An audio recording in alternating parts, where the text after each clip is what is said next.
Sometimes at the end of interviews, if it's going really well, I'll ask an artist if they don't seem tired, if they don't have another interview, if they're willing to answer 10 quick questions. Here's 10 for Sandy Horne of the Spoons. Remember, if you want to see the entire interview, it's on the Rock History Canada channel. There's also a podcast, links in the description of this video. Also, there's 2 new projects that the Spoons have out where other musicians tip their hat to their music, and also another great project from the band. Go to spoonsmusic.com. There'll be links in the description of this video. Here's Sandy Horne of the Spoons. You ready to roll? You can go. Okay. These are quick. If you want to, if you want to go a little longer, then go ahead. In high school, were you that music gal in high school? Were you known as, oh, Sandy, she's a bass player and singer? Well, no, because that kind of came late. I was more known as a gymnast. I was a gymnast before I was, yeah. And then it happened that I'd taken up trumpet, and I had a choice of being in the high school band or being in the gymnastics team at the high school. It was doing really well around other high schools competing. And I had a couple of injuries, spraining my hand and my ankle and so forth. And I kind of went, how long am I going to have a career in gymnastics? And then I looked at the Rolling Stones, and I think they were like hitting 40 at the time or whatever. I kind of went, wow, they started in their teens and they're still doing it. I think I'll go music. And that's how I met Gord. I played trumpet. He played sax in the high school band. If I had not made that choice, but I was not known as the girl. If anything, nobody noticed me in high school. It was only afterwards. People used to, the mean girls, lock you in the washroom and that kind of thing. I was one of those girls that got locked in the washroom or stuffed in a locker. Screw them now. Well, yeah. Later on down the way, it was like, do you remember me from high school? And I go, yeah, you stuffed me in a locker. Beatles or Stones? Oh, so it's close, huh? Well, there's a lot of great songs from both sides, but I'm going to go with Beatles because of melody. John and Paul. Oh, I can't split them up. Yeah, it's sorry. That's not fair. Okay, outside of music, what are you best at? Oh, what am I best at? I think keeping the family connected and going together and doing stuff together, because we're scattered across Canada, and I work very hard to keep even my brothers and I only have brothers, my brothers and their family, and trying to keep us all together, because we've lost family members along the way. When that happens, everyone kind of scatters and it doesn't become important. But family's the most important out of everything. What's the nicest thing someone in your family's ever told you about your career? Like, do you have those siblings that came up to you and said, by golly, because not everyone from an older generation will say they're proud of you, even though you feel it. Yeah. Well, my dad was always the biggest supporter. And then when Nova Heart took off, and then the Arias and Symphonies first went gold, he was just all over me, But the funniest was for me was watching family come out of the woodwork. Finally, I didn't know I had. My birth mother passed away when I was 3 years of age of cancer. So her side of the family kind of became a little, I knew my grandfather, and I knew my one aunt, but I didn't know my other uncles at all. And then, of course, they had kids. So suddenly I had a cousin named Shelley and a cousin named Tom. And they're showing up at shows, and they go, hi, I'm your cousin. I go, really? And they'd say, oh, our last name is Cameron. And then I couldn't actually not believe them, because how would they know my mother's maiden name was Cameron at that time? You're the first that's ever mentioned that, but of course that would happen. Yeah. Yeah. And I thought that was the funniest thing. It's like, I didn't know I had 2 other cousins from this guy. I didn't know I had. Usually that happens with the lottery story. I won $1 million. All of a sudden I have all these relatives, right? Yeah. What music made you cry? Oh, back in the day, I would say Barbara Streisand, and my biggest influence was Judy Garland. I mean, it was her in Wizard of Oz that got me into the music industry in the first place. That's when I was 4 years of age, and I saw Wizard of Oz and saw Judy, and I said, I'm going to do what she's doing. I don't know how I'm going to get there, but I'm going to do it. Like, I know that distinctly in my heart. That's what triggered the whole music scene for me. And then my dad started getting me into plays, and I was a Buster Brown girl model for a while and all those things. So I've always been on the stage and always doing some performance, whether it's dance or gymnastics or whatever. But today I would have to say it's Adele. Her newest album. Oh my.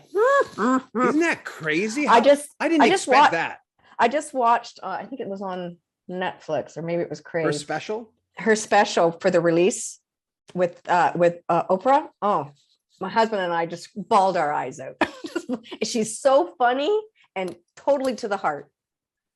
Yeah, you want Adele exudes a personality to me, Sandy, that I just want to have coffee with her every day. No, yeah, exactly. She's down to earth. She's had, nothing was handed to her. She had to work every inch of her life. She's had to ride a roller coaster. She had the choice of, from what her interview said, either going down the rabbit hole, or climbing back up and getting back out there. And that's what she did, and hats off to her. We're going from that to, ever see a ghost? Wow. See, these are questions you probably never been asked before. I can't say I've seen a ghost, but I've experienced odd things. One of them was at I think it was Shom FM is it Shea FM in Montreal? Yeah, Shom and Shea, yeah. Yeah, one of them. They were in a house at the time. It wasn't in a big building. It was when they kind of went safe. And when I was first starting out in the early 80s, they were too. And they were in this very odd house. And the recording booth for the interview was upstairs at the very, very top of the house. And I was just uncomfortable the whole entire time. Uncomfortable. And they're interviewing and I'm not saying much. I'm just uncomfortable the whole time I'm there. I'm looking around and so forth. And afterwards, Gord's like, why didn't you say much? They were asking you questions and I was elbowing and you weren't even responding much. And I said, I feel really weird in this house. And then I just said to the guy, is there something strange about this house? Like, I'm not comfortable here. I said, I was in the hallway coming up the stairs and sitting in this room. I am not comfortable. Like, what is wrong with this room? He says, oh, the previous owners of this house, the guy hung himself. Like, okay, no, I would not have never ever known that. There's no way. And they say quite often we'll be upstairs, put music on, we'll come downstairs to put tea or coffee on, we'll go back upstairs and the music isn't on. So the needle's lifted and whatever, get back in vinyl. So the DJ's, it's been dead air for 2 or 3 minutes. Then they go back downstairs to get their coffee or tea and it's off. So that's one of them. I could go on for a long time. Highest point of your career, lowest point of your career.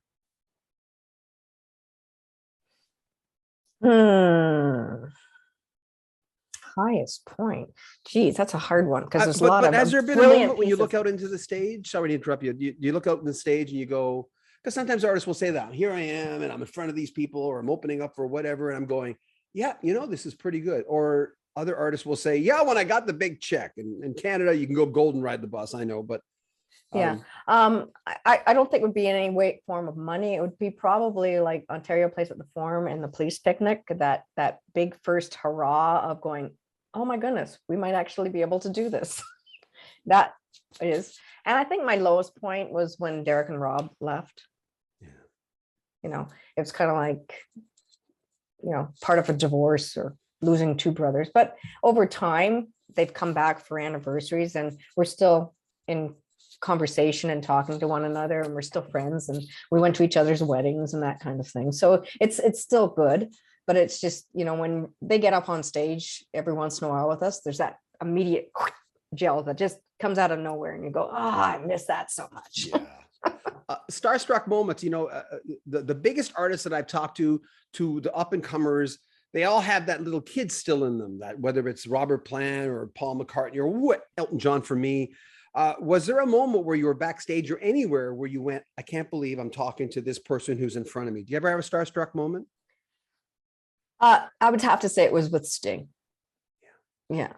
I missed one that was just, I completely forgot about this one. Stanley Clark. Wow. Yeah, I was dating a fellow from Buffalo at the time. And this was after Gordon and I had just broken up. And he said, I know this guy from the radio station. I can't remember what station is, just on the other side of the border in Buffalo. And he says, they're having at a cocktail bar, a very special artist. And I've got front row seats. And I'm like, okay. He didn't tell me who it was. So I'm basically, less than 10 feet away from Stanley Clarke. He's standing there and he's so tall and his fingers are so long. He looks like a praying mantis playing, and he's just like butter, just butter, just butter.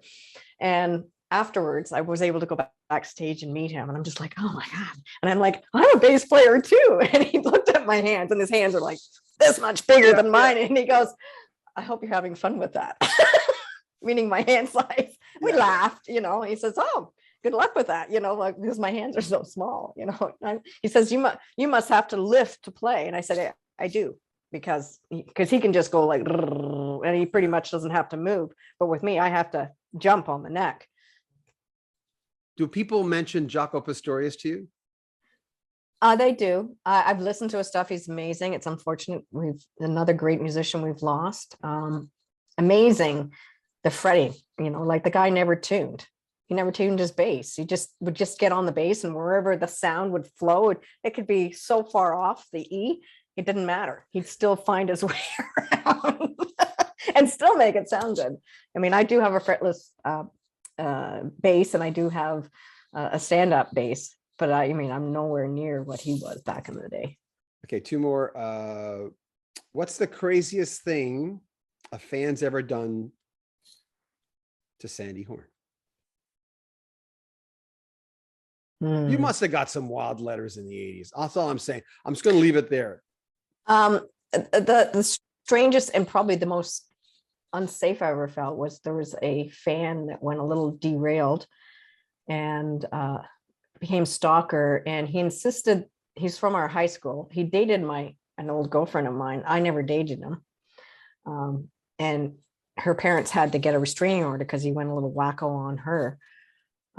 He suddenly came out of the woodwork, especially when Old Emotions hit the airwaves, and he decided that all the Spoon songs were written about him and me and him. And he started showing up at my house because he figured out where I lived. And then he kept showing up when I was not there. Eventually, my parents got a restraining order.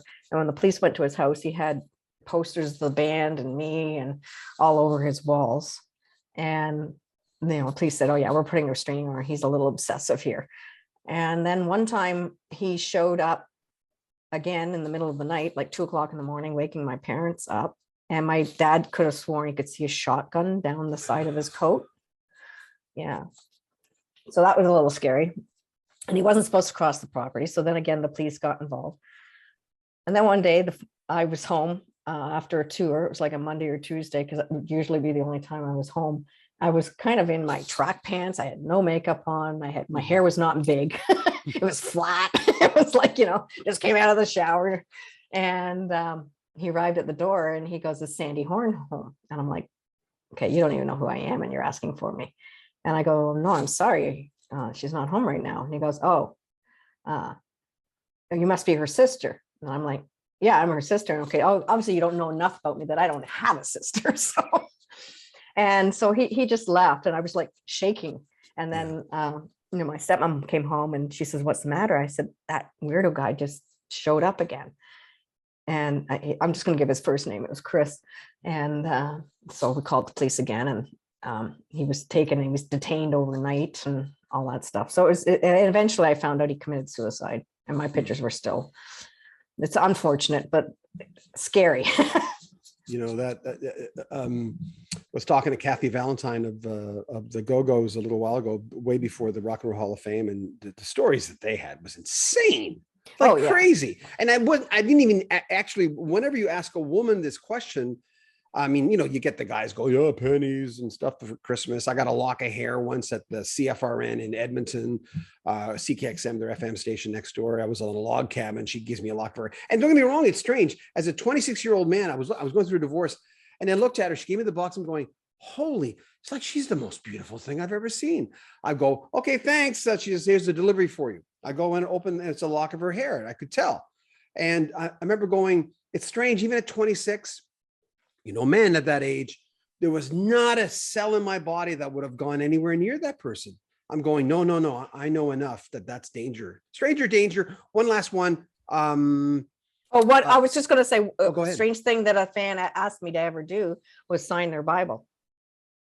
Really? And I said, I will sign anything else you ask, like your arm, your hand, your shirt, but I am not signing your Bible. I'm sorry. You can't put me there. I'm not that, like that. It's awesome that you have that much respect in some regards for me, but I'm not that. And I cannot sign your Bible. And then he asked Gord, and Gord said, no, I can't sign your Bible. Give me something else. Give me a piece of paper. You can have that, but I'm not signing your Bible. I'm not a religious person at all, and I'm more of a Buddhist type of guy. And I have a lot of religious people who come on my channel, and I respect that. I mean, I've never been one of them. No, whatever gets you through the night, right? Yeah. But whenever I put that on there, people are always, they'll say, hey, I thought you weren't religious. I'm going, I don't know.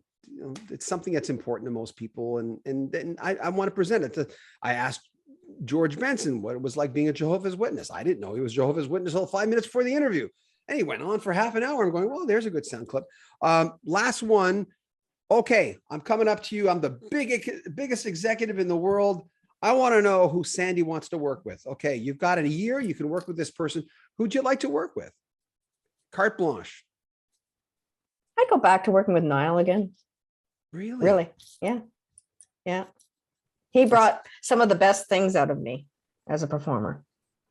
Mm-hmm. He really did. John Punter was a fantastic too, but I'd give it to Niall. Yeah.